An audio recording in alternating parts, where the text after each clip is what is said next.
ये आकाशवाणी जयपुर अजमेर का आमेर चैनल है। प्रस्तुत है कार्यक्रम बातों बातों में। इसमें आज हम आपको सुनवा रहे हैं सुप्रसिद्ध कालबेलिया नृत्यांगना पद्मश्री गुलाबो सपेरा से बातचीत। आपसे बातचीत की है गोपाल लखन ने। राजस्थान के लोक संगीत की जहाँ तक बात आती है तो उसमें बहुत सारे लोगों ने अपने अपने स्तर पर इस विधा में अपना योगदान दिया है और लोक संगीत के क्षेत्र में एक बहुत सुप्रसिद्ध नाम है जिसका जन्म होते ही अनेक संकटों का सामना उसको करना पड़ा। वो महान हस्ती अपने भाग्य के भरोसे दूसरा जीवन दान पा गई और बाद में उन्होंने अपनी मेहनत के दम से अपना एक नया मुकाम बनाया। लोक संगीत के क्षेत्र में आज हमारे साथ स्टूडियो में हैं सुप्रसिद्ध लोक नृत्यांगना गुलाबो सपेरा, जिन्हें हम कालबेलिया नृत्य के रूप में बहुत ज्यादा पहचानते हैं। गुलाबो जी नमस्कार, स्वागत है आपका। गुलाबो जी, बहुत सारी बातें आपके बारे में जी हम सब लोग जानते हैं जी। और बहुत सारी बातें अनसुनी सी कुछ ऐसी कहानियां जो शायद हम लोगों से सुनते जरूर हैं, लेकिन आज हम अपने स्टूडियो में आपके श्रीमुख से ये बातें सुनना चाहेंगे। जैसा कि आपका जन्म, आप अजमेर के कोटरा से मूल रूप से आप संबंध है आपका, वहाँ आपका जन्म हुआ और आपने अपने जीवन में बहुत सारे सोपान तय किए हैं। जीवन यात्रा में चलते हुए अलग अलग अनुभव आपको हुए हैं। जो सबसे पहली बात मैं जानना चाहता हूँ कि अपने श्रोताओं के लिए कि जो एक कहानी हम सुनते हैं कि जन्म होते ही आपको दफनाने की कोशिश की गई, लेकिन भाग्य आपका बहुत प्रबल था और आप एक जीवन दान मिल गया, उस कहानी से शुरुआत करें।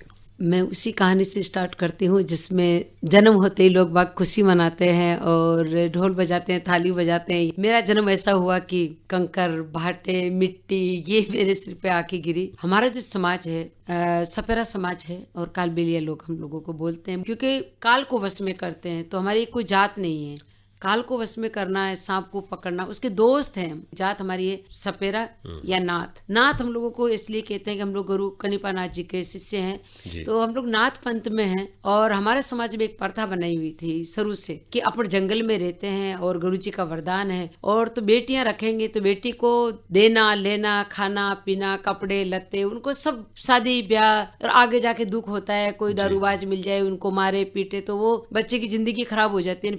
हम नीचा नहीं देखना चाहते, हमारा नाक नहीं कटना चाहिए, चाहे वो उनका अपना दिल का टुकड़े को मार दे, लेकिन वो अपना नाक नहीं कटना चाहिए उनका। स्वाभिमान, हाँ, स्वाभिमानी समाज। तो वो बेटियों को होते जमीन में गाड़ दिया करते थे। ये हमारी एक प्रथा बनी हुई थी। कोई लोग रख भी लेते एक बेटी, कोई नहीं भी रखते। इस तरीके से आता, ये तो नहीं था कि बिल्कुल ही नहीं रखते। और मैं भी उसी समाज में जन्मी और मेरे से पहले मेरे 3 बहनें थी और 3 भाई थे। पापा माता चामुंडा के पुजारी थे, तो वो बेटियों को नहीं मारते थे। पापा ने कहा कि अपने ये तो एक बिल्कुल प्रथा तो है नहीं कि बेटी को रखना ही नहीं है। प्रथा है कि बेटी को रख सकते हैं, किसी की श्रद्धा हो तो रखो, नहीं तो मत रखो। तो इस तरीके से मेरे पापा ने कहा मेरी श्रद्धा है, मैं माता चामुंडा का पुजारी हूँ। धन पाने के लिए लक्ष्मी माता की पूजा करते हैं, संगीत के लिए सरस्वती की करते हैं, शक्ति के लिए अपन काली दुर्गा की करते हैं, जन्म लेने के लिए माँ को याद करते हैं। जब माँ ही नहीं रहेगी तो जन्म कहाँ से लेंगे? तो मैं इस माता को नहीं मार सकता। यानी आपके पिताजी की सोच बहुत अच्छी थी। मेरे पापा की सोच एकदम अलग थी, इसलिए वो आके अलग रहते थे। मेरे दादाजी को छोड़ के आगे थे, रास बाबरा के हैं वैसे हम, तो वहां से आके पापा अजमेर रहने लगे थे। और मेरा जन्म हुआ उस रोज धनतेरस था। धनतेरस का दिन था, दीपावली से 2 रोज पहले। और मेरे पापा चले गए अजमेर सिटी में सामान लेने के लिए, और शाम के 7 बजे मेरा जन्म हुआ। माँ को बताया नहीं, जैसे जन्म हुआ और तो उठाई कि इनके तो लड़कियां पहले ही बहुत है और फिर से लड़की हुई 4थे नंबर पे। तो चलो, मेरा नंबर घर में 7वां है वैसे, तो मेरे को उठाया और उन औरतों ने मेरी माँ को बताया नहीं और ले जाके जंगल में गाड़ दिया। जमीन में गाड़ने के बाद मेरी माँ ने कहा कि बच्चा रोया तो था, जन्मा था, लड़का था या लड़की, मुझे बताया नहीं, वो गया कहाँ बच्चा? मेरी मौसी से पूछा, औरतें बड़े बड़े घर चली गई। मेरी माँ ने सोचा कि वो निलाने लेके गए वहाँ बच्चे को। तो इस तरीके से साहब ये घटना हुई। और मेरी माँ ने जब मेरी मौसी से पूछा तो मेरी मौसी ने कहा कि लड़की हुई थी बहन, उसको तो जमीन में गाड़ दिया। मेरी माँ बहुत जोर जोर से रोने लगी, कहने लगी कि नहीं, मैं इस प्रथा को नहीं मानती और नहीं मेरा आदमी मानता है, तो फिर हमारे साथ में ऐसा क्यों? मेरी माँ मेरी मौसी के आगे हाथ जोड़ा कि मेरे को जगह बता दे कहाँ मेरी बेटी को गाड़ा है, मैं वहां से लेके आती हूँ। मेरी मौसी ने कहा कि देखो अभी तो नहीं बता सकता, रात होने दो। तब रात हो गई, रात की 12-11 बज गई। तो फिर मेरी माँ और मेरी मौसी, और जहाँ से मेरे को जमीन में दबाया था मेरी मौसी साथ में थी, तो वहां से मुझे निकाल के मेरी मौसी ने कहा कि मर गई होगी, अभी 5 घंटे हो गए। मेरी माँ ने कहा कि नहीं, मेरा विश्वास कहता, मेरी आत्मा कहती मेरी बेटी मुझे जिंदा मिलेगी। और मेरी माँ का विश्वास जीता और उसकी आत्मा की आवाज एकदम सही निकली और मेरी माँ को भी जिंदा मिली। और मेरी माँ बहुत खुश हुई। आप भी अपनी बच्चियों को और अपनी बेटियों को बचा सकते हैं। तो ये कन्या भ्रूण जो हत्या होता है, ये जो कन्या भ्रूण का जो प्रोग्राम चलता है, ये नहीं होगा। और ये कहीं पे भी इस तरीके से कन्या भ्रूण हत्या नहीं होगा। आप अपनी बेटियों की जान बचा सकते हैं। 3 महीने का बच्चे का पता नहीं चलता बेटा या बेटी, आप किसको गंवा रहे हो, बेटे को या बेटी को। तो आपको ये ध्यान रखना है। और बस जैसे मेरी माँ ने हिम्मत रखी और समाज से लड़ाई लड़के मुझे जिंदा रखा, आप भी अपनी बेटियों को जिंदा रख सकते। आप कितनी बड़ी थी जब आपको ये घटना बताई आपकी माँ ने? मैं जब 6-7 महीने की थी तो मेरे पापा मुझे लेके जाया करते थे सांपों के साथ नचाने के लिए जी। तो वो घर घर जाके सांपों को पूजा करवाना, बीन बजाना, इस तरीके से वो था। मेरे पापा 6 महीने की थी मैं जब से लेके जाते थे जी। तो किसी बहन भाई को नहीं लेके जाते और मुझे ही लेके जाते। तो मैं बचपन से मेरे पापा के साथ थी। जब मैं बड़ी होने लगी धीरे धीरे तो समाज के लोगों ने कहा कि ये बेटी ये बेटा नहीं, तो इसको बीन बजाना सिखाता है या फिर क्या, तू तो नचा नचा के इससे कमाई करता है जी। तो इस तरीके से मेरे पापा को ताना मिलने लगे और मैं भी समझने लगी। तो मैं ये सोचती थी कि मेरे को पापा क्यों साथ रखा, सब लोगों को तो नहीं रखा, मुझे क्यों रखा। तो मैं कई बार सोचती थी। तो बचपन से ही बस मेरे पापा यही कहते थे कि इसको तो बहुत सारा वैसे भी दुख मिला हुआ है और तुम लोग बोले मेरे पीछे पड़े हुए हो और ज़मीन में गड़वाने के बाद में भी तुम लोगों को तसल्ली नहीं मिली। तो वो सुनती थी, बच्ची थी, मुझे ध्यान नहीं पड़ता था। अच्छा। लेकिन जब मैं बड़ी हो गई, समाज के लोगों ने जब रोका कि ये बेटी है बेटा नहीं, इसको नचाने नहीं लेके जाएगा आज के बाद और ये घर रहेगी, तब मैंने पूछा कि पापा ये बात क्या है, मेरे को आप क्यों नचाते और क्यों साथ लेके जाते। मेरे पापा ने कहा कि बेटा मैं तुम्हारे इस समाज वालों से डरता हूँ, ये तो मेरे को और मार देगा। मैंने कहा मेरे को क्यों मार देंगे। बोले बेटा तेरे को जमीन में होते ही इन लोगों ने जमीन में गाड़ दिया था, इस तरीके से मैं तेरे को साथ रखता हूँ। तो मेरी माँ वैसे बताती थी बीच बीच में, पर मुझे पूरा ध्यान नहीं था। पर समाज का जब दबाव पड़ा तो मैंने मेरे मम्मी पापा से पूछा कि मुझे ये समाज वाले क्यों डांटते हैं, क्यों खारी नजर से देखते हैं। तब मेरी माँ ने मेरे पापा ने बताया कि बोले बेटा तेरे को जन्मते ही इन लोगों ने जमीन में गाड़ दिया और तू 5 घंटे बाद हमें जिंदा मिली। तो मेरे पापा हमेशा यही कहते थे कि ये 9 महीने माँ के पेट में रही है, 5 घंटे धरती माता के पेट में रही है, ये अपनी बेटी नहीं है, ये धरती माता की बेटी है। अच्छा। ये धरती माता की बेटी है, इस पे अपना कोई हक नहीं है। ये 5 घंटे जमीन में रहने के बाद में भी जिंदा मिली है ना, तो ये तो माँ की बेटी हुई ना। तो इस तरीके से मेरे पापा लड़ते थे। और मैं जब मेरे को पता चला, जब मैं 3 या 4 साल की थी, जब मेरे को पता चला इस चीज का। आपके पिताजी देवी की उपासना करते थे और आपको हमेशा उन्होंने देवी का एक प्रसाद ही समझा और अपना कभी हक नहीं जताया। जैसे जैसे आप पिता के साथ जो नृत्य करने जाती थी, सांपों के खेल दिखाने, आपको कभी ऐसा कोई दुर्घटना का एहसास हुआ कि भाई कभी सांप ने आपको काटा हो? मेरी माँ जब पूछती थी मेरे पापा को, जब मैं बहुत छोटी थी, जब से पूछती थी कि 6 महीने की थी, जब से आप लेके जाते हो तो इसको खिलाते पिलाते क्या हो। तो मेरे पापा ने कहा कि मैं क्या खिलाता पिलाता हूँ, औरतें जो दूध पिलाती है सांपों को, वो बचा हुआ दूध में इसको पिला देता हूँ। अच्छा। तो मैंने पापा को पूछा, मेरे पापा मेरे को झेर नहीं चढ़ा। बोले सांपों का झेर क्यों चढ़ेगा, सांपों का झेर तो अपन निकाल देते हैं। तो बोले बेटा सांप तो अपने बच्चे हैं, सांप तो अपना परिवार है और तेरे को क्या झेर चढ़ेगा, तू तो हमारी धरती माता की बेटी है, धरती में सांप रहते, धरती में तू रहती है। तो इस तरीके से पापा हमेशा मेरे को बहुत मान सम्मान देते थे और हमेशा मेरे को यही कहते हैं मेरी बेटी स्पेशल है। तो ऐसी कोई घटना नहीं हुई कि मुझे कोई सांप ने काटा हो। मैंने गले में पहन के सांपों को डांस किया है। छोटी थी तब कभी सांपों के ऊपर गिर जाती, सांपों को गले में पहन लेती, पाइथन जो बड़ा अजगर होता है उसको भी मैं गले में पहन के डांस करती थी। तो मुझे ऐसा कभी नहीं हुआ कि मेरे सांप बिच्छू मुझे कभी नहीं काटा। गुलाबो सपेरा ने अपने जीवन में बहुत संघर्ष देखे हैं। पिताजी के साथ जाके इन्होंने सांपों के साथ खेलना सीखा है। गुलाबो जी, आपने बताया था कि आपका जन्म धनतेरस को हुआ था, तो आपका जो मूल नाम है वो तो धन्वंतरी है और फिर आपका नाम गुलाबो हो गया। जब आपने पहली बार परफॉर्मेंस किया, आपको कब लगा कि आप एक कलाकार हैं बहुत और आपके अंदर छुपी हुई कोई प्रतिभा है? मैं मेरे नाम के बारे में बताती हूँ कि मैं मतलब धनवंती से गुलाब कैसे हुई जी। मैं 1.5 साल की थी तो मैं बहुत बीमार हो गई थी और मेरे पापा मुझे डॉक्टर के लेके गए। डॉक्टरों ने कहा कि बोला नहीं अभी ये लड़की नहीं बचेगी और ये खत्म ही होने वाली है, इसको आप घर ले जाओ। मेरे पापा मुझे घर नहीं लेके आए और अजमेर ख्वाजा शरीफ के वहाँ लेके गए और वहाँ दरगाह में मुझे लिटा दिया और पापा देखते रहे मुझे। और 1 घंटे बाद में गुलाब का फूल आके मेरे सीने पे गिरा और मेरे हाथ पांव चलने लगे। मैं जैसी मतलब रोने लगी। तो मेरे पापा ने कहा कि मैं धनवंती को लेके आया था, इसका नाम धनवंती था। गुलाब का फूल जब सीने पे आके गिरा तो इसके हाथ पांव चलने लगे, तो आज से मैं इसको गुलाबी कहूंगा और मैं गुलाब लेके जा रहा हूँ और धनवंती को यहीं छोड़ के जा रहा हूँ। तो अजमेर ख्वाजा शरीफ के यहाँ से मुझे गुलाब मिला और वो मेरा नाम गुलाब वहाँ से मुझे मिला। यानी ये ख्वाजा साहब की मेहरबानी थी ख्वाजा जो साहब आप की मेहरबानी है कि मेरा नाम गुलाब हुआ। और जब हिम्मत सिंह जी और तृप्ति पांडे जी की मेहरबानी हुई, टूरिज्म डिपार्टमेंट की मेहरबानी हुई, जो मेरे को पुष्कर मेला में नाचते हुए देखा सन 81 में और टिल्लो में, और उन्होंने मुझे तरासा और कहा कि बोला सपेरों की लड़कियां तो नाचती नहीं है, पर ये पहला लड़की जो डांस कर रही है, तो ये क्या है, आज शाम को आके आप वहाँ डांस करना, टूरिस्टों के सामने डांस करना। तो मैंने पहले बार मंच पे डांस किया पुष्कर मेले में सन 81 में, जब मैं 7-8 साल की थी। वहाँ पे मुझे ऐसा लगा कि ये मेरी जगह है। अच्छा। वो रोड नहीं, वो मिट्टी नहीं, वो धूल नहीं, वो कांटे नहीं, लोग मुझे यूं पैसे फेंकते थे जब मैं नाचती थी। तब जब मैंने स्टेज पे डांस किया तो पहले बार मैंने तो घूंघट निकाल के डांस कर रही थी और लोग तालियां बजा रहे थे, टूरिस्ट तालियां बजा रहे थे। पहले तो मैं ये सोची कि ये लोग मुझे भगा रहे हैं, कि ताली में समझी नहीं कि कोई ताली हमने कभी मिली ही नहीं हम लोगों को। तो मैं सोचा ये मुझे भगा रहे हैं, पर मुझे तो बहुत अच्छा लग रहा है। तो इस तरीके से मैं डांस करती रही और मुझे बहुत अच्छा लगा। मैडम से पूछा भी मैंने कि मैडम मुझे ये ताली बजा रहे थे, बोले बेटा ये तेरा स्वागत कर रहे थे, कोई भगा नहीं रहे थे। तो दूसरे मेरे जो लाइव दाता है वो हिम्मत सिंह जी और तृप्ति पांडे हैं, और मैंने उसी रोज ये ठाना था कि ये ही मेरी जगह है और इसी के लिए मैं जन्मी हूँ। बस ये स्टेज मेरा मंदिर है और ऑडियंस मेरी भगवान है। आपके कालबेलिया डांस में आने से पहले इस नाम से कोई डांस राजस्थान में नहीं था जी, और आपने इसको स्थापित किया, एक नया आयाम दिया।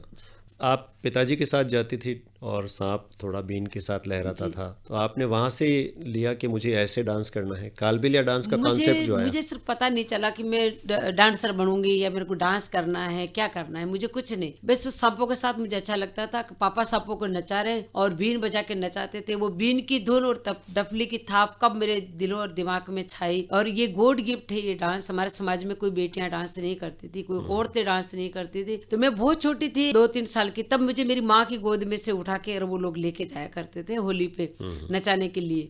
तो मैं समझती नहीं थी कि मुझे 1 महीना तो बड़े प्यार से नचाते हैं, बाद में आंखें दिखाते हैं। और पुष्कर के मेले में भी औरतें मुझे ले जाती थी प्यार से। अच्छा। तो मैंने कहा तुम मेरे को मेले में तो नचाती हो, बोला वो तो हमें पैसों की जरूरत होती है। जब गुलाब से मैं गुलाबी हुई, जयपुर में आ गई, तो हिम्मत सिंह जी और तृप्ति पांडे मुझे कहने लगे कि बोले बेटा अब तू जयपुर में आ गई है, ये गुलाबी नगर में आ गई, तो हम तेरा नाम कंप्लीट कर देते हैं, गुलाब से हम तेरे को गुलाबी कहते हैं। और मेरे को पहला साइन जो सिखाया वो गुलाबी सिखाया था उन्होंने। जब अमेरिका जाके वापिस आई तो फिर मेरा नाम गुलाबो हुआ, कि हरियाणा से एक धर्मयुग मैगजीन निकली थी, उसमें मेरा नाम गुलाबो रखा। तो मैंने उनको कहा, मेरे को भाई मेरा नाम गुलाबो क्यों रखा? तो उन्होंने कहा कि हरियाणवी में नाम जो है वो गुलाबो नाम नजदीक सा लगता है, पावरफुल नाम रखता है, और आपके राजस्थान में भी ये नाम होना चाहिए कि गुलाबो एक छोटी सी बच्ची गाँव में आके शहर में आई, शहर में से वो एक पूरे 7 समुद्र पार गई, इतना बड़ा नाम किया, देश का नाम किया। तो ये पावरफुल नाम है, ये एक गुलाबो नाम जो है वो एक स्ट्रॉन्ग नाम है। अच्छा, तो हम लोग गुलाबो ही कहेंगे आपको। अच्छा, तो हरियाणा से आपको मेरे को गुलाबो नाम मिला, और राजस्थान जयपुर से मुझे गुलाबी मिला, और अजमेर ख्वाजा शरीफ के यहाँ से मुझे गुलाब मिला। जी हाँ। जब आपने पहली बार पुष्कर में मंच पर डांस किया, जैसा आपने बताया, उसके बाद फिर क्या आपकी जीवन में कुछ बदलाव आया? पुष्कर में मैंने जब डांस किया तो जीवन तो क्या बदला कि हम पूरे ही बदल गए। घर से बाहर ही निकाल दिया हम लोगों को समाज वालों ने। जब पहली बार डांस करके मंच पे 2 दिन के बाद जो पता चला लोगों को कि 2 दिन से लड़की मंच पे डांस कर रही है, और जब समाज वालों को पता चला तो बहुत बड़ी पंचायती बैठी, और समाज के लोगों ने कहा कि जिस चीज का डर था वही हुआ। तेरी बेटी नाचते नाचते मंच तक पहुंच गई, तख्तों पे डांस करके आई है, और तख्तों पे अच्छी लड़कियां डांस नहीं करती। ऐसी समाज की सोच थी। समाज की सोच थी कि जो रोड पे नाच ले, लोग पैसे फेंक ले, उनको कोई प्रॉब्लम नहीं। अच्छा। लेकिन जब मंच पे डांस करे तो वो तख्ते वाला डांस हो गया कि तख्तों पे डांस कर रही है। पंचायती बैठ गई बहुत बड़ी, और कहा कि तुम्हारे को समाज से बाहर होना पड़ेगा। उसी टाइम पे मैडम जी तृप्ति पांडे जी का, हिम्मत सिंह जी का बुलावा आ गया, राजमाता का इधर से बुलावा आ गया कि आपको जयपुर आना है और प्रोग्राम है टूरिज्म डिपार्टमेंट का। तो मेरे पापा ने मना कर दिया कि नहीं हम लोग नहीं आएंगे। तो फिर गुस्सा में आके राजमाता और तृप्ति जी मैम ने, उन्होंने जो हमारे सवेरे लोग बैठते थे रामबाग होटल में, उन्होंने मना किया कि तुम आज के बाद सांप नहीं दिखाओगे जब तक वो लड़की नहीं आएगी। फिर वो लोग वहाँ आए, फिर मेरे पापा पे दबाव डाला कि तेरी बेटी नहीं जाएगी तो हम लोगों को सांप नहीं दिखाने दे रहे वहाँ पे सरकार। जयपुर की राजमाता गायत्री देवी जी। हाँ जी, हाँ जी, वो मेरे को गोद ले रखा था उन्होंने। अच्छा। तो फिर मैंने सुन लिया वो बात, तो मैंने मेरे भाई को कहा रात को कि मैंने भैया आप मेरी हेल्प करो। मैं रोने लगी तो मेरे भैया ने कहा कि तू रो मत, रात को देखते हैं। रात की 1 बजे हम लोग दोनों बहन भाई वहां से उठे और बस ली, वहां से हाईवे आए और हाईवे से बस लेके बगैर पैसों के रो मर के और जयपुर पहुंच गए। जयपुर आ गए। और मेरा भाई रक्षा चला चला के हम लोग 15 दिन तक हमारा पेट पालन किया। फिर हम लोग पूछते पूछते 3 मूर्ति चौराहे पे ऑफिस था, वहां पहुंचे, मैडम से मिले और फिर ये लाइफ स्टार्ट हुई मेरी। जब आपने पुष्कर के बाद में जयपुर में कदम रखा, जयपुर में आपको फिर थोड़ी शोहरत मिलने लगी। जयपुर की राजमाता जी ने आपको बहुत सपोर्ट किया। जयपुर की राजमाता ने सपोर्ट किया कि जब मेरे को मना कर दिया था प्रोग्राम करने के लिए, जयपुर में आने के लिए भी, तो मेरे पापा को स्पेशली बुलवाया और राजमाता ने मेरे पापा को समझाया कि ये बेटी सिर्फ तुम्हारी नहीं है, ये हमारे पूरे राजस्थान की बेटी है, पूरे हिंदुस्तान की बेटी है, पूरे देश की बेटी। देखना बाबा ये बेटी बहुत आगे जाएगी। मेरे पापा ने कहा कि वो तो मेरी तो नहीं है, वो तो मुझे पता कि मेरी नहीं रही है, ये तो एक स्पेशल बेटी है। बोले स्पेशल बेटी है तो इसकी हेल्प करो, आप इसको आगे निकलने दो। तो मेरे पापा ने कहा हारिणी जी ये आज से आपकी बेटी है और मैं आपको गोद देता हूँ और मैं मेरी बेटी के लिए मैं समाज वालों से लड़ूंगा। मेरे पापा को दिखाया था रविंद्र मंच पे एक प्रोग्राम था, तो राजमाता ने कहा कि आप जाके बाद देखो पहले एक प्रोग्राम। मेरे पापा ने देखा और मेरे पापा समझ गए कि नहीं ये बेटी बाकी मेरी देश का नाम करेगी। आपने जब थोड़ा नाम कमा लिया और फिर आपको विदेश जाने का मौका मिला, भारत महोत्सव श्रृंखला के तहत अनेक देशों में आपने भारत की सांस्कृतिक विधाओं को प्रदर्शित किया है जी। और राजस्थान का जो एक घूमर डांस था उसको और साथ साथ में फिर कालबेलिया डांस को भी आपने बहुत फेमस कर दिया। तो पहली बार जब आप विदेश गई तो अमेरिका में शायद आपका प्रेजेंटेशन 85 में अमेरिका गई थी मैं, वाशिंगटन 85 में। तब कैसा था वहाँ का अनुभव? जाने से पहले 1 रोज पहले मेरे पापा गुजर गए थे, क्योंकि मैं 81 में मैंने स्टार्ट किया था। 5 साल तक मेरे पापा लड़ते रहे मेरे लिए, समाज वालों से लड़ते रहे। वो चट्टान की जैसे खड़े थे और मैं मेरी दुनिया में मस्त थी। फिर मेरे पापा ने कहा कि आप अपना प्रोग्राम करो, डांस करो, आपको पीछे घूम के देखने की जरूरत नहीं बेटा, मैं पीछे खड़ा हूँ। तो इस तरीके से बस मेरे पापा जो मेरे लिए लड़ने वाले थे जो थे, वो अमेरिका जाने से 1 रोज पहले गुजर गए और मेरे को अमेरिका जाने से 1 रोज पहले मेरे को वापस लेके आए कि आप नहीं जा सकते। मैंने कहा क्यों नहीं जा सकती? तो कहा कि आपको घर चलना पड़ेगा। दिल्ली आए वो लोग लेने के लिए, 5 लोग मुझे दिल्ली से आपके वापस, समाज के लोग, हाँ, वापस लेके आए। फिर घर लाने के बाद मुझे बताया 1-1.5 घंटे के बाद कि तेरे पापा नहीं रहे बेटा, अब आप नहीं जा सकते बाहर।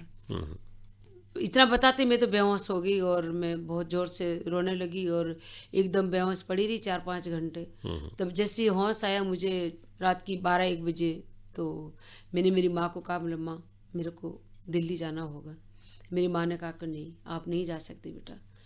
तो मैं पंचों को बुलाती हूँ, तो एक पंच को बुला के पूछा तो उन्होंने मना कर दिया कि नहीं 12 दिन नहीं होंगे, उससे पहले तेरी बेटी नहीं जा सकती। खून भरा मुंह लेके कैसे जाएगी बाहर? मेरी माँ को मैंने समझाया कि जो मेरे पापा लड़ रहे थे, इतनी लड़ाई की, मेरे पापा ये कहते थे कि मैं स्पेशल हूँ, मैं कुछ करूँगी। राजमाता ने भी कहा कि मैं कुछ करूँगी। अब कुछ करने का टाइम आ रहा है तो माँ आप क्यों नहीं हेल्प कर रहे? मेरे पापा तो नहीं रहे लेकिन आप तो है ना। तो मेरी माँ ने कहा कि नहीं तेरे पापा भी कहीं नहीं गए, मैं भी कहीं पे भी नहीं गई, तेरे पापा सिर्फ आंखों से उजल हुआ है। मैंने भी यही कहा मेरी माँ को, मैंने मेरे पापा कहीं नहीं गए, तुम लोग किसके 12 दिन कर रहे हो? मेरे पापा जिंदा है, मेरे में जिंदा है, मेरे भाइयों में, मेरी बहनों में। पापा की ये मूर्तियां बनाई हुई हैं हम लोग। पापा आंखों से उजल है, दिल से उजल नहीं है। पापा दिलों में बसे हुए हैं।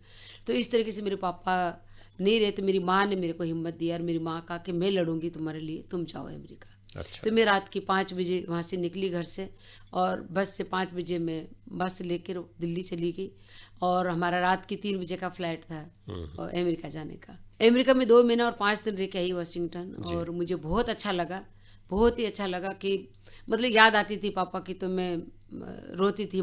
या फिर 1 घंटे मेरे को खाने के लिए लंच मिलता था। हम लोग 8 घंटे डांस करते थे, मेला था वहाँ पे। फिर स्कूल के बच्चे आने लगे, कॉलेजों के बच्चे आने लगे, फिर मैं उनमें मेरा मन बेल गया। मैं उनको डांस सिखाती थी, खाना खाने नहीं जाती, बस मैं चंग बजा के और गाना गा के और डांस करके और उनको मैं डांस सिखाती। फिर मेरी बहुत सारी चर्चाएं फैल गई कि लड़की बहुत अच्छा डांस सिखा रही, बहुत अच्छा नया डांस है ये एकदम, तो हम तो इसको यहीं रखेंगे। तो अमेरिका में मेरी डिमांड हो गई, वहाँ पे मेरे पेपर तैयार हो गए वहीं रखने के लिए, कि सरकार की तरफ से भी कह दिया कि हाँ हम रखेंगे इसको। तो राजीव गांधी तक बात चली गई कि राजू सेठी जी को पूछा, उन्होंने कहा कि बिटिया अगर तैयार है तो आप पेपर तैयार कर सकते हैं। मैंने मना कर दिया, मैंने कहा मुझे नहीं रहना है यहाँ अंग्रेजों के देश में, मैं वापस जाऊंगी मेरी माँ के पास। बोला आप वापस जाओगे बेटा, पर आपको परमानेंट नौकरी मिल रही है यहाँ, आप रह सकते हो। मैंने कहा इनको इतना अच्छा डांस लग रहा है मेरा, तो ये ठप्पा लगा के मेरे पासपोर्ट पे मेरे को यहाँ बुलवाएंगे तो मैं आ जाऊंगी और मैं यहाँ डांस सिखा के चली जाऊंगी। परमानेंट क्यों रहूँ मैं, क्यों इनकी नौकर बनूँ। ये गुरु शिष्य परंपरा निभाना है मुझे। अगर डांस इनको इतना अच्छा लग रहा है तो हो सकता है कि मेरे देश को भी बहुत अच्छा लगेगा। तो मैं मेरी आने वाली पीढ़ी को डांस सिखाना चाहूँगी और मैं मेरे समाज की औरतों को जो भी सीखना चाहेगा मैं उनको सिखाना चाहूँगी। फिर राजीव गांधी जी से बात चली, फिर वो लोग आए एक रोज पूछते पूछते स्टेज पे, तो आके मेरा डांस देखा, गाना सुना और मेरे सिर पे हाथ रख के आशीर्वाद दिया। तो मेरे को कहा कि बोला हमने सुना कि आने से एक रोज पहले आपके पापा नहीं रहे। मैं रोने लगी तो कहा कि बोले बेटा हम पापा की जगह तो नहीं लेंगे लेकिन हम आपके भाई बन सकते हैं। राजीव जी ने राजीव गांधी। तो फिर मैंने अपने परांदे में से वो रिबन निकाल के और चुटीले में सिर में उनके हाथ की राखी बांधी। वो स्टेज पे मेरे भाई बने राजीव गांधी। तो कहा कि मैं आज से आपका भाई हूँ, जो भी बात हो और जो भी तकलीफ हो मुझे बताना, और ये आपका भाई हमेशा आपके लिए तैयार होगा। फिर कहा कि बोले बेटा एक बात बताऊँ आपको, जब यहाँ की सरकार आपको रख रही है तो आप क्यों नहीं रह रहे। मैंने कहा आप मेरे भाई बने तो आप मुझे यहाँ छोड़ के जाएंगे। बोले नहीं, भाई तो अपनी बहन को कैसे छोड़ के जाएंगे। तो बस वही बात है। मैंने कहा मेरे भी भाई बहन है, मेरी माँ भी है, मेरे छोटी बहन भी है, मेरे छोटे छोटे भाई बहन है, मैं उनको संभालूंगी जाकर। इनको इतना अच्छा डांस लग रहा है तो मेरे को इंडिया से बुलाएंगे। और वहाँ पे लता जी के भी, सरस्वती माता हमारे, उनके भी मेरे को आशीर्वाद मिला। उन्होंने भी डांस देख के यही कहा कि बोले बेटा तू बहुत अच्छा डांस कर रही है और गाती भी बहुत अच्छा है, तो तू बहुत आगे जाएगी, देखना बहुत आगे जाएगी और इसी तरीके से करते रहना और लोगों की बातों में मत आना। इधर हमारे राजमाता ने जो है उन्होंने भी कहा बोले बेटा तू बहुत आगे जाएगी। बस उसी आगे आगे के चक्कर में मैं 165 कंट्री जा चुकी और मेरे को 2016 में पद्मश्री भी मिला। जी हाँ। और अभी मेरे को डॉक्टरी का जो PhD का भी सर्टिफिकेट मिला है मेरे को दिल्ली। और मतलब अब आपको हम डॉक्टर गुलाबो कह सकते। 2016 में आपको पद्मश्री से भी सम्मानित किया है, तो अब हम इनको पद्मश्री डॉक्टर गुलाबो सपेरा कह सकते हैं। Thank you. गुलाबो जी, बहुत सारी बातें हैं और जब आप विदेशों में लोकप्रिय हो गई, भारत में खूब आपकी पहचान बन गई, फिर आपका परिवार, आपका समाज पीछे छूट गया, फिर आपके विवाह की बात चली होगी। शादी मेरी अमेरिका से आने के बाद हो गई थी कि पापा नहीं रहे तो समाज के लोगों ने यही कहा कि जब मैं अमेरिका जब वापस आई तो यहाँ पे आने से पहले बहुत बड़े अखबारों में, बड़ी बड़ी मैगजीनों में बहुत आ रहा था। तो समाज के लोगों ने मतलब जब जाते थे मांगने के लिए तो वो कहते कि अरे तुम्हारे समाज की बेटी अमेरिका गई हुई है। तो समाज के लोग कहते अरे साहब वो हमारे समाज की नहीं, पता नहीं कौन से समाज की बेटी। अच्छा। तो अरे बोले उसने तो बहुत बड़ा नाम किया है, सपेरा जाति लिखवा रही है अपना और सरनेम सपेरा रखा है उन्होंने, तो उसने तो अपने नाम का नामकरण भी वहाँ किया है और देखो और तुम्हारे समाज का नाम बहुत आगे किया है, चलो चाय पियो। तब उनके हाथ में चाय का गिलास दिया, बरोबर बिठाया, तब धीरे धीरे उनके दिलों में मेरे लिए जगह बनने लगी। और जब मैं वापिस आई तो समाज के लोग मेरे को दिल्ली आए लेने के लिए, कहा कि बोले बेटा तूने बहुत अच्छा नाम किया और बहुत अच्छा काम किया, हमारी बेटियों को भी सिखाओ। मैंने कहा आप बेटियां रखते ही कहा मैं आपको डांस सिखाऊं और बेटियों को डांस सिखाऊंगी, बेटियों को तो मार देते हो, आप मुझे प्रॉमिस करो आज के बाद किसी बेटी को नहीं मारोगे। तो हमारे समाज के लोग समझ गए और कहा कि हमारे घर में भी गुलाबो होनी चाहिए। तो अमेरिका से आने के बाद मेरी पहला जीत हुई, समाज के लोगों ने मुझे अपनाया और उन्होंने कहा कि हमारी बेटियों को सिखाओ। मैंने उनसे प्रॉमिस लिया कि बेटियों को नहीं मारोगे आज के बाद आप। तो समाज के लोग समझ गए और मेरी पहला जीत हुई। हमारे समाज की बेटियों को आज कोई भी नहीं मारता। 85 के बाद कोई बेटियों को नहीं मारते और हमारे एक एक घर में आज 5-5, 6-6 बेटियां। तो वो आज ये कहते कि तेरी वजह से बेटियों की जान बची और आज बेटियां ये कहते कि आपकी वजह से हमारे को जिंदगी मिली और दुनिया देखने को मिली। आज हमारे समाज की बेटियां अमेरिका, लंदन, हॉलैंड, पेरिस यूँ जाती है, यूँ घर की जैसे रहती है। आज वो किसी में वजन नहीं है। आज पीर वालों को डरने की जरूरत नहीं कि हमारा नाक काट देगी या हमारे नाम खराब कर देगी, कि हमें कपड़े पहनाने पड़ेंगे, खाना खिलाना पड़ेगा या फिर उनको शादी में कुछ देना पड़ेगा। बल्कि वो दे ही रही है, उनको पीर वालों को दे रही है, ससुराल वालों को दे रही है, अपने पैरों पर खड़ी है, पैरों पे खड़ी है। आज वो इतने पैरों पे खड़ी है कि खुद अपनी गाड़ियां खरीदती है, खुद अपने बंगले बना रही है, खुद पढ़ाई लिखाई कर रही है। आज इतनी पाँव पे खड़ी हो गई हमारी लड़की। तो गुलाबो सपेरा के कालबेलिया नृत्य से समाज को एक नई दिशा मिली और उनके समाज में काफ़ी बदलाव आया है। गुलाबो जी, बहुत बार हम सोचते हैं कि हम ये करेंगे वो करेंगे। आपको तो ऐसा कभी मौका मिला ही नहीं कि मुझे क्या करना है और क्या नहीं। मुझे आपके पिताजी ने आपको साथ साथ ले गए और आप धीरे धीरे इस बस वो कालबेलिया रास्ता बता दिया था मुझे कि बेटा ईश्वर ने ये हाथ पकड़ा है आपका, ये रास्ता है आपके लिए, बस ये हाथ मत छोड़ना ईश्वर का, आप सीधे चलते रहो। इस रास्ते में बहुत सारी परेशानियां आएगी, कांटे भी आएंगे, भाटे भी आएगा, पहाड़ भी आएंगे, गाड़ी मोटरें आएंगी, बहुत सारा रास्ता है, लेकिन आप अपनी हिम्मत नहीं हारेंगे। आप पीछे घूम के मत देखना, बस सीधे भगवान खड़ा है, बस उसके साथ साथ चलते रहो।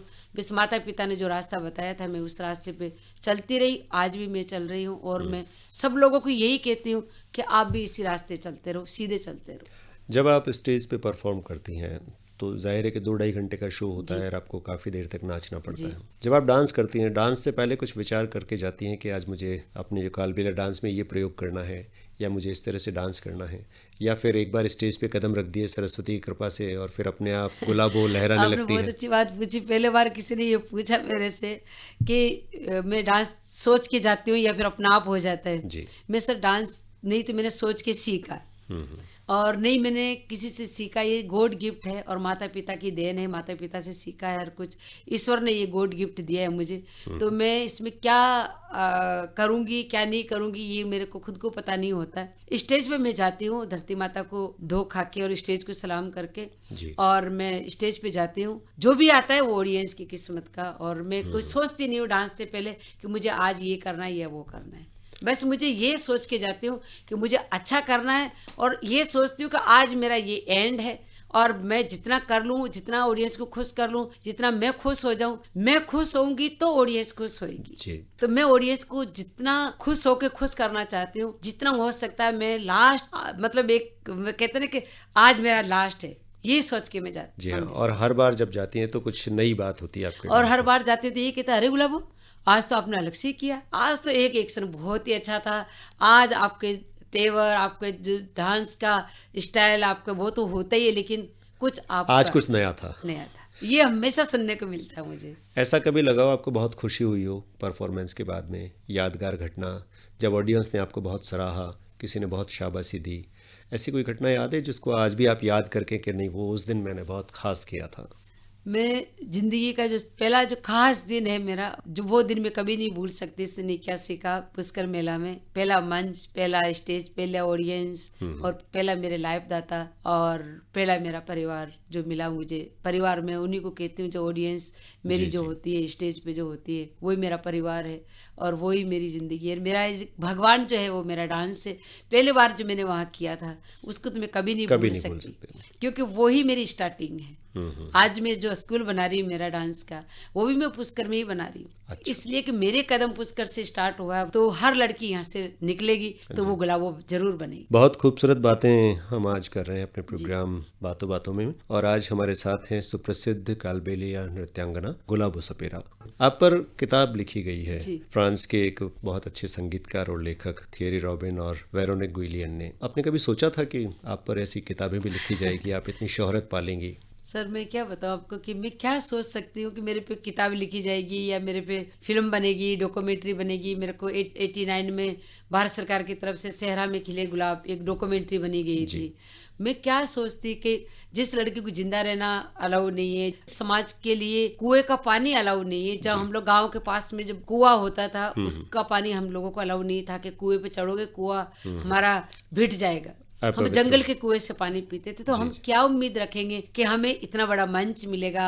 आज मेरे लिए इतना अच्छा लग रहा है मुझे कि मेरे पे एक फ्रेंच सरकार ने मेरे पे एक लाइव बुक छपी है, और फ्रेंच सरकार ने मेरे पे डॉक्यूमेंट्री भी बनाई। मेरे पे 10 एल्बम में फ्रांस में गा चुकी हूँ, और मेरे पे डॉक्यूमेंट्री बनी है, और गुलाबी सपेरा के नाम से लाइव बुक छपी है, गुलाबी सपेरा के नाम से डॉक्यूमेंट्री बनी है, और गुलाबी सपेरा के नाम से ही 10 CD में मतलब एल्बम जो होता है वो मैं गा चुकी हूँ फ्रांस में। और रेडियो फ्रांस से मैं पास हूँ, भारत सरकार से तो हुई, इंडिया से तो हुई, राजस्थान से तो हुई, लेकिन मैं रेडियो फ्रांस से भी गाती हूँ और रेडियो डेनमार्क से भी गाती हूँ, कोपेनहेगन से भी। तो मुझे बहुत अच्छा लगता है कि एक ईश्वर जो है कनिपा नाथ जी हमारे गुरुजी और भगवान ने मेरे समाज में एक ऐसी बेटी भेजी जो एक समाज का सुधार हुआ, और वो समाज एक नई दशा में गया। आज उस समाज को सब जानते हैं, कालबेलिया समाज को, और 85 के बाद आज हमारे को 2010 में यूनेस्को में शामिल किया गया है। जी। समाज की बेटी को आज गुलाबो सपेरा को आज पद्मश्री मिली है, तो एक मैं पूरे समाज को देती हूँ कि मेरे समाज को मिली है पद्मश्री। और आज सबसे पहले जो पढ़ाई की वो मेरी बेटी ने की। जी हाँ। कहते ना कि बेटी बचाओ बेटी पढ़ाओ। मेरी माँ ने मुझे बचाया, मैंने मेरी बेटी को पढ़ाया। उसने इंग्लिश एमए किया है और क्लासिकल डांसर बनी, क्योंकि मेरा ड्रीम था पढ़ने का और क्लासिकल डांसर बनने का, लेकिन मैं नहीं बन सकी। मैं अमेरिका चली गई, गिरधारी महाराज के पास गई थी मैं डांस सीखने के लिए। और अमेरिका से वापस आने के बाद उन्होंने ये कहा, और उन्होंने बहुत अच्छा कार, बहुत अच्छा रास्ता बताया कि बेटा तू इस डांस से अमेरिका जाके आइए, हम क्लासिकल वाले आज तक यहाँ बैठे हैं, तो बेटा तू इसी डांस को कंटिन्यू रख और तू क्लासिकल में मत या, नहीं तो तू भटक जाएगी। और मैंने उसी डांस को कंटिन्यू रखा और आज तक मैं ये कर रही हूँ। तो बस इसी तरीके से सबका आशीर्वाद मिलता गया और मैं आगे बढ़ती गई। आज मेरे समाज के लोग घरों में हैं, मकानों में हैं, आज जमीन जायदाद ले रखी है। जो हम गधों पे लद के चलते थे आज वो गाड़ियों में चलते हैं। जी हाँ। मेरी बेटी ने आज इंग्लिश एमए किया और क्लासिकल डांस किया, और हमारे समाज की पहला बेटी है जो राजस्थानी फिल्मों की हीरोइन है और वो मेन रीड किया है। बहुत सारी बातें अभी है और समय थोड़ा कम है हमारे जी, पास। मेरी तो स्टोरी बहुत लंबी 40 सालों का सफर है। जी। तो आप अपने हिसाब से जैसे पूछिए। आपने कहा कि टीवी पर भी आप आई हैं, जी, कुछ फिल्मों में भी आपको मौके मिले हैं। जी। बताएंगी फिल्मों में आने का कैसे अवसर हो गया? मैं सबसे पहले 83 में हॉलीवुड फिल्म बनी थी फार फैमिली, उसमें आई। फिर एक फिल्म और हॉलीवुड बनी थी डिसीवर, जिसको कहते हैं कि धोखेबाज हिंदी में, तो वो शशि कपूर साहब ने बनाई थी, उसमें आई। फिर उसके बाद हिंदी फिल्म शशि कपूर साहब ने बनाई थी अजूबा, उसमें मैं वहीं फिल्म सिटी में रह के की, बॉम्बे और बॉम्बे। और फिर जेपी दत्ता साहब की फिल्म थी क्षत्रिय और बंटवारा, उसमें मैंने डांस किया। एक फासले फिल्म थी, उसमें मैंने डांस किया। और राजस्थानी फिल्म छुट्टी हुई थी, वो अभी राजू राठौड़ में मैंने डांस किया। अच्छा। टीवी का अनुभव कैसा रहा आपका? और जो बिग बॉस सीजन 5 में मैं गई थी, बहुत अच्छा लगा मुझे, क्योंकि सब टीवी सीरियल के फिल्मों के शक्ति कपूर साहब थे और हम 14 जो लेडीज थी, लड़कियां थी, अच्छे लगते थे मुझे, क्योंकि मेरे को तो उनको देख के अच्छा लगता था। और बस मेरे को ये एक लगा कि आगे बढ़ने के लिए लोग एक दूसरे की टांग पकड़ के खींचते हैं, और किस तरीके से खींचते हैं, तो बहुत अच्छा लगता था कि सब लोग मतलब साथ रह रहे हैं, साथ खा रहे हैं, पी रहे हैं, बैठे हैं, उठ रहे हैं, लेकिन टास्क के टाइम पे वो लड़ाई भी कर रहे हैं और वो अपना श्रेय भी कि मैं पहले हूँ, मैं पहले हूँ, मैं पहले हूँ। तो मेरे को भी कई बार कहा कि बोला हम लोग राजस्थान के तो बहुत तीखा खाते, तो मेरे को खाने के लिए भी कुक अलग से था किया था, तो उसके लिए मेरे को कहा कि आप खाना बनाओ राजस्थानी। मैंने खाना बनाया, चखा तो बहुत मिर्ची थी उसमें। अच्छा। तो मैंने दही डाल दिया उसमें, तो बिग बॉस ने कहा कि आपने दही क्यों डाला उसमें, आपको तो तीखी मिर्ची खिलानी थी। मैंने कहा सर औरतें ही औरतें हैं, मैं औरतों के लिए काम करती हूँ, तो मैं किसको तीखी मिर्ची खिला के मैं किसी को दुख नहीं देना चाहती। मैं माँ हूँ, मेरे भी बच्चे हैं, तो कोई भूखा रह जाए मेरी वजह से मैं ये नहीं कर सकती। तो मैं मेरी जगह थी, मैंने कोई लड़ाई झगड़े किए नहीं। मुझे बहुत अच्छा लगता था उन लोगों के साथ में रह के, मैं उनको बहुत मिस करती हूँ और बिग बॉस के घर को भी बहुत मिस करती हूँ। अच्छा। और बिग बॉस को भी बहुत मिस करती हूँ। वापस जाना चाहती हूँ उसमें? मैं वापस भी अगर मौका मिल जाए तो मैं बहुत अपना बेस्ट और करके आऊँगी, और मैं वापस भी जाना चाहती हूँ। अच्छा, चूंकि आपने तो पिताजी के साथ शुरू से ही कदम से कदम मिला के काम किया, आप बीन वीन बजा लेती हैं? बीन या डफली ऐसा कुछ? मैं डफली बजा लेती हूँ, चंग बजा लेती हूँ, और जो भी हाथ का जो सामान है वो बजा लेती हूँ। बीन नहीं बजा पाती? बीन नहीं, बीन हमारी बेटियों को अलाउ भी नहीं था। अच्छा, इसलिए बीन सिर्फ आदमी बजा सकते हैं। चलिए, बहुत सारी बातें हैं। अब जबकि आपका जीवन लगभग सेट है और आप बहुत खुश हैं अपने काम से, आप वास्तव में अपने परिवार को लेकर बहुत खुश हैं इस समय, और कैसा महसूस करती है? जैसा आप सोचती थी वैसा हुआ, या बिल्कुल अचानक ईश्वर ने जैसा चाहा वैसा होता गया? देखो, मैंने ऐसा कुछ भी नहीं सोचा था कि मेरे लिए ये होना चाहिए, गाड़ी होनी चाहिए, ये बंगला होना चाहिए। जिसके सिर पे टेंट नहीं हो वो क्या अपने छत के लिए सोचेगी, क्योंकि हमारे घर में तो टेंट भी नहीं था। जब मेरे पहले मैं अमेरिका जाके वापस आ गई थी, अमेरिका, लंदन, हॉलैंड, बेल्जियम, सब जाके मैं 4-5 कंट्री जाके आई, जब तक मेरे सिर पे छत नहीं आया था और टेंट भी नहीं आया था, क्योंकि मेरे गुदड़ियों का टेंट बनाया हुआ था। और मेरी बेटी थी 4 महीने की, जब जोर से बरसात आई, राखी के दिन ही पैदा हुई थी मेरी बेटी, और जोर से इतनी बरसात हुई कि मेरे पास में 15 दिन की बेटी, और बरसात इतनी जोर से बरस रही, मेरी माँ और मेरे पति मेरे को बक्सा खोला और बक्से के अंदर बिठाया, और वो 4 घंटे तक बक्से का वो कड़ा पकड़ के और खड़े रहे, और मैं बक्से में बैठी रही। अच्छा। तो बस यही था कि आदमी अपना करता जाए, हिम्मत नहीं हारे। नहीं तो मैं अगर हिम्मत हारना चाहती तो कहती कि अमेरिका, लंदन, हॉलैंड, पेरिस सब जगह जाके आई, अभी तो कुछ नहीं हुआ तो मैं क्या करूं। लेकिन नहीं, मैंने ऐसा कभी सोचा ही नहीं कि मेरे को कुछ क्या नहीं मिला और क्या मिलना चाहिए।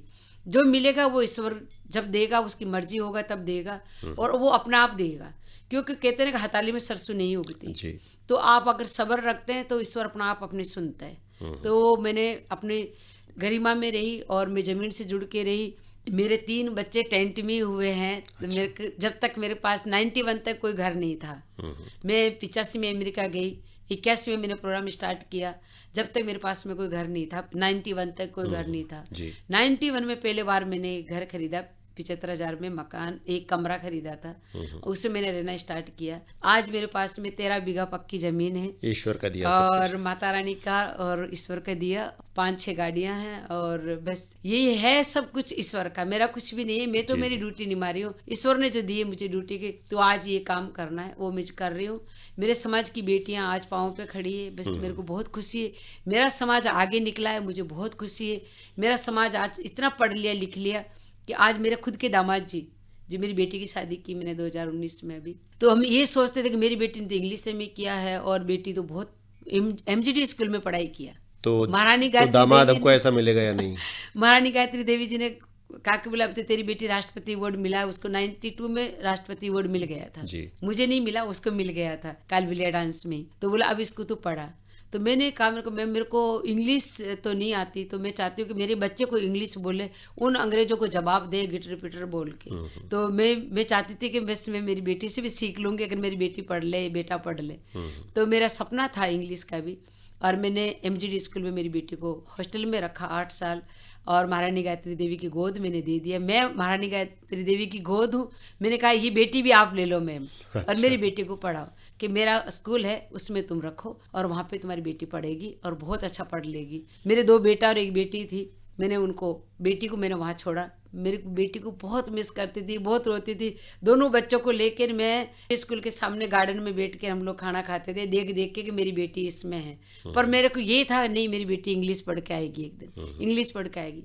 उसने बहुत अच्छा पढ़ाई किया, वहाँ पे पढ़ाई किया, बाहर आके कॉलेज किया, फ्रांस जाके पढ़ाई करके आई। और मैंने बताया कि वो राजस्थानी फिल्मों की हीरोइन भी है। कहते नहीं कि माँ गरू होती है बेटी की, लेकिन मेरी बेटी मेरी गरू है। वो मेरी इसलिए कि मतलब हर चीज़ मेरे को आज जो दशा दिखाती है, वही आज अच्छा बुरा जो भी बताती है। मेरे माता पिता जैसे मुझे बताया करते थे, उस तरीके से मेरी बेटी मुझे बताती है। और मेरी बेटी से पहले मेरे पति, मेरे पापा की जगह मेरे पति ने लिया, और वो मुझे बहुत सपोर्ट किया, बहुत मुझे आगे लेके गए। और आज जो यहाँ तक पहुँची, मेरे पति के कारण पहुँची हूँ, क्योंकि वो मेरे बच्चों को, हम लोग दोनों ने इस तरीके से संभाला कि तू तेरा काम करती रहे। जैसे मेरे पापा कहते थे बेटा तू तेरा काम कर, मैं देख लूँगा समाज वालों को। मेरे पति ने भी यही कहा मुझे, तू तेरा काम कर, मैं बच्चों को संभाल लूँगा। तो इस तरीके से हम दोनों ने संभाला। और मेरे आज हम लोग 5 मेरे बच्चे, मैं हम 6 ही उनको पापा ही कहते हैं। तो इस तरीके से फिर मेरे साहब ने सपोर्ट किया, और मेरी बेटी ने मुझे बहुत सपोर्ट करती है। आज भी मुझे ये पहनना, ये खाना, आज कौन से कपड़े पहन के जा रहे हो, अच्छा, किस तरीके से आपको रहना है, हेल्थ करना है, आपको जिम जाना है, आपको ये करना है, वो करना है। तो इस तरीके से मेरी बेटी आज भी ध्यान रखती है। ध्यान मेरे 5 बच्चे रखते हैं, बेटे हैं 2 और 3 बेटियाँ। हम बहन भाइयों की जैसे रहते हैं, और मतलब एक दूसरे का इतना सपोर्ट करते हैं, एक दूसरे से इतना मतलब प्यार करते हैं कि वो कहते हैं कि माँ लगती नहीं, हम ऐसे लगता है कि हमारी दोस्त है, हमारी बहन है। तो इस तरीके से हम लोग प्यार से रहते हैं। और मेरी बेटी ने मेरा बहुत अच्छा आप खुद गीत गाती हैं जी। आपको अपनी पसंद का गाया हुआ कौन सा सबसे अच्छा गीत लगता है? गुनगुनाएंगी कुछ आपकी पसंद का एक गीत बताएं। मैं गा दूंगी। मैं हमेशा यही गाना गाती हूँ, और मुझे बहुत अच्छा लगता है। माँ और बेटे का गाना है। बेटा परदेश चला जाता है और वो वापस लौट के नहीं आता, तो इसलिए माँ मतलब गाती है दुखी होके। और देख पुंदिल ने झूरे नीरे भंवर सन झूरे नी रे पुंदिलेरी माता डी रे भंवर सरी माता डी। देख पुंदिलेरी आवे नीरे भंवर सरी आवे नी रे पुंदिलेरी ओळूडी रे भंवर सरी ओळूडी। देख पुंदलो रे गियो नी रे बवर सर गियो नी रे पुंदलो परदेस में बवर सा परदेस में। बहुत खूब, बहुत ही अच्छा और बहुत ही मीठा गीत। आपका कंठ भी बहुत मीठा Thank है। you. गुलाबो जी, चलते चलते आप क्या कहना चाहेंगी हमारे तमाम सुनने वालों से जो आपको देखते हैं स्टेज पर डांस जी। करते हुए, जो इस समय आपकी बात सुन रहे हैं, आपकी लाइफ की स्टोरी सुन रहे हैं, क्या कहना चाहेंगे? मैं आप सभी को यही कहना चाहूँगी कि बच्चों को, बेटियों को, बेटों को और माता और पिता को, माता पिता को तो मैं सबसे पहले ये मैसेज देना चाहूँगी कि और किसी को समझने की ज़रूरत है ही नहीं। कन्या भ्रूण हत्या हो या कुछ भी परेशानियाँ होती है ना, ये प्रोग्राम चलता है, उनकी कोई ज़रूरत नहीं है। सिर्फ 2 लोगों को समझने की ज़रूरत है, माता और पिता। जो भी आ रहा है आपके घर में, हिंदुस्तानी नागरिक, राजस्थानी, कोई बेटा या बेटी आ रहा है, उसका आप वेलकम करें और उनको आप आने दें, उनको आप जन्म दें और उनको आप पालें पोसें। और वो बच्चा क्या करना चाहता है, बस उनकी खूबी और खूबी देख लें कि वो क्या करना चाहता है, बस उसी में आप उनका सपोर्ट करें। चाहे वो कलाकार बने, चाहे वो डॉक्टर बने, चाहे इंजीनियर बने, चाहे वो क्या बनना चाहता है, आप अपना दबाव नहीं डालें उन पे। जो बच्चा बनना, क्योंकि वो ईश्वर से लिखा के आया है, उसके हाथ में वो लिखा हुआ है। आप कितनी उसकी लकीर मिटोगे, वो नहीं मिट सकती। वो इंजीनियर बनना चाहता है, आप डॉक्टर बनाओगे, वो कभी नहीं बनेगा। वो बनेगा वही जो ईश्वर ने लिखा है। तो आप भी ईश्वर बन के उनकी हेल्प करें और उनको आगे निकलने दें और उनका सपोर्ट करें आप। जैसे मेरे माता पिता ने सपोर्ट किया और मेरे माता पिता ने मुझे यहाँ तक पहुँचाया, बस आपसे भी मैं यही निवेदन करती हूँ कि आप भी अपने बच्चों को यहाँ तक पहुँचाएं। और बच्चों से मैं ये कहना चाहती हूँ कि माँ बाप आपको पालते हैं, पोसते हैं, माँ 9 महीने पेट में लेके घूमती है और वो सूखे में आपको सुलाती है, गीले में वो खुश होते हैं। तो बस आप ये ध्यान रखते जाए कि जब आप जैसे जैसे वो बड़े होते जाते हैं, वो बूढ़े होते जाते हैं। तो आप जब बड़े बन जाते हैं तो वो बच्चे बन जाते हैं। बूढ़े कहते हैं ना, बूढ़े बच्चे होते हैं। तो आपको उतना ही ध्यान रखना है जितना आपका ध्यान माँ बापों ने रखा है। बस उनका कहा माने और जैसे आप पे विश्वास करके जिस लाइन पे आपको डाला है, बस उस पर आप खरा उतरे और उसी जगह से आप निकले और आप अच्छा काम करके उनको दिखाए, उनके विश्वास कभी नहीं तोड़े। बस ये मैं बच्चों को कहना चाहती कि माता पिता की सेवा करें, चाहे वो बूढ़े हो जाएं, बहुत बूढ़े हो जाएं, चल नहीं पाए, लेकिन आपको उंगली पकड़ के आपके माँ बापों ने आपको चलना सिखाया है। आपका फर्ज बनता है कि आप अब अपने माँ बापों को चलना सिखाए और उनको सपोर्ट और उनकी लाठी बने।